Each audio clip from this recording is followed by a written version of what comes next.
Good evening. Please accept my sincere apology for not being able to be with you tonight. However, I am most honored to at least share some of my thoughts via this video link. I returned to Thailand in 1965 after spending 12 years in Australia. I learned a great deal, and I remember Australia with a great deal of affection. Of course, my time at IH was also very, very important. I started off work as a development economist with the government, and my time was spent on evaluating activities around the countryside on how things were being implemented. I noticed very, very quickly that there were children everywhere, and I wondered whether the government would be able to supply all the needs of all these newly born children. And the result was very clear. We had a population growth rate of 3.3%, which meant it would double every 25 years. And we had 7 children per family. So that was not sustainable, and we needed to do something about it.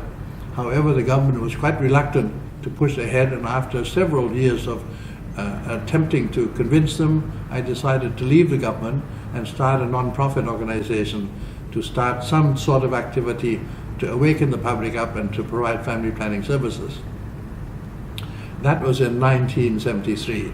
So we started a new activity to get the public to be aware that whatever was happening was not sustainable, and we needed to reduce the population growth rate. So we introduced several programs. We first started introducing the concept of teaching to teachers in Thailand, and in 5 years we trained 320,000 rural school teachers to add aspects of population education into their days at the school. We also had a special song, a new alphabet, A for apple, yes, but B for birth control, C for condom, V for vasectomy, I for IUDs, and so on. So we got information out to the public so that in the end everyone in Thailand was aware of contraceptives. And contraceptives were made available in every village, and a local shopkeeper was allowed to prescribe oral contraceptives. By so doing, we were able to get contraceptives into the hands of people in every village in Thailand, and after about 20 years, the population growth rate came down from 3.3% to 0.4%, and the number of children per family down from 7 to just under 2. So that started. And the philosophy behind that was take no as a question and think outside the box. So that was implemented. Soon after that, my second journey was in trying to prevent deaths. After preventing birth in family planning, we started to prevent deaths in HIV infections in Thailand. The government at the same time was also not interested in doing it, so I went to the army and asked to borrow radio stations and television networks of the government to provide information to the public. And before long, the Thai public began to realize we had a very, very serious problem. And if we were not to address it from 1990 to the year 2000, we would have up to between 2 and 4 million HIV positive infections. So that was something that we needed to do. Again, the government prohibited any public information on TV and radio, and thinking that it would destroy the opportunities in tourism. Of course, those ideas were wrong. So we started educating the public through radio, television, with the help of the army.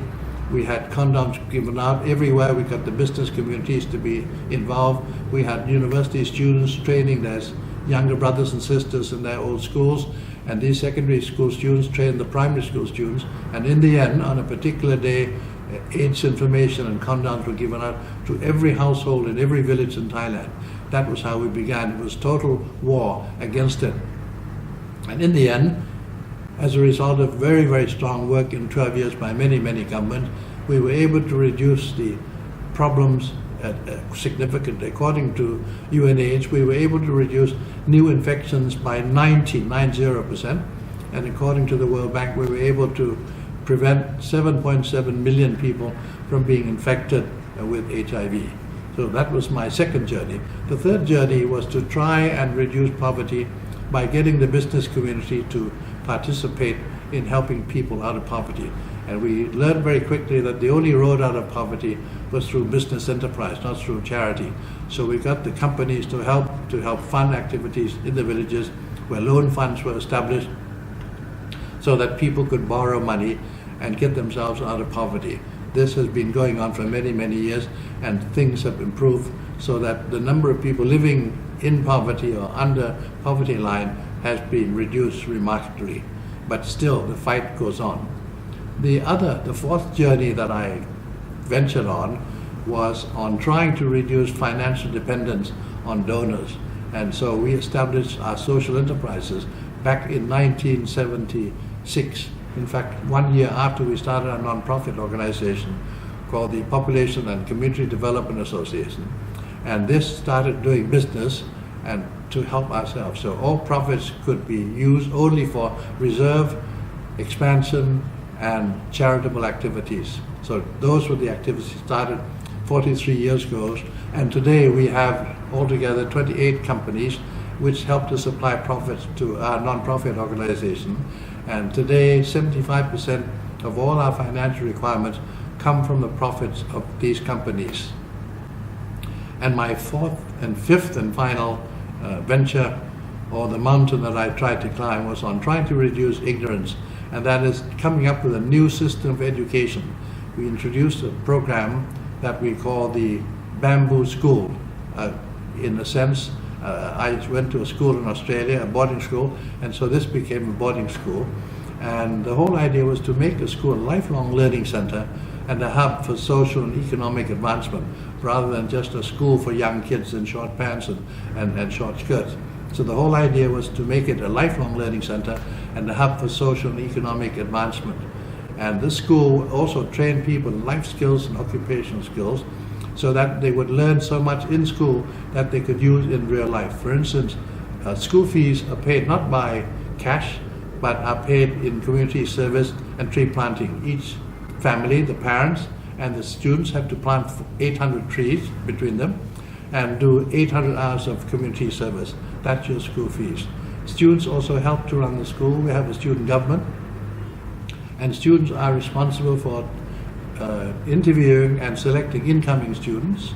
They're also responsible for interviewing and selecting incoming teachers. They do all the buying that the school needs, from food to vehicles, and make contacts with other organizations. So the students learn how to decide, how to manage, and how to see what is done and what's not done. So all the purchases, ranging from food for the kitchen, for the dining room, as well as all the vehicles we need to buy for the school, are done by students. Students also learn how to do business so that they can borrow funds, and every afternoon after 2 o'clock they're engaged in doing businesses. We hope that these young kids who are rural members of Thai society will return to their communities, become development workers. We are also involved in helping other schools with the help of the private sector. We go to 50 schools a year trying to help them to establish a social enterprise in their school and help the school to have a farm and a loan fund for students and loan fund for parents. Not only are we trying to turn the schools into lifelong learning centers and hubs for economic and social advancement, we're also trying to make the school in a position to get people out of poverty, to get parents out of poverty, rather than put them into poverty. It's a whole new approach to development, and I believe that the world needs to do something similar, where the school is a hub for social and economic advancement. In every country, the school has great loyalty and support from the communities, and I think it's the time is right for us to really move on and show how a school can play an important role in changing society apart from through education. And I'm happy to have had some cooperation with international students, international house students that have come to Thailand, and would definitely like to continue this relationship. And anybody, either ex-students or current students at IH who are interested in coming to Thailand and spending time and helping, would be very, very happy to work with them. And once again, I apologize for not being able to be with you, and I hope that my little story about my life in Thailand after having learnt it from Australia has been some sort of interest and hasn't put you all to sleep. Thank you very much indeed, and have a nice evening.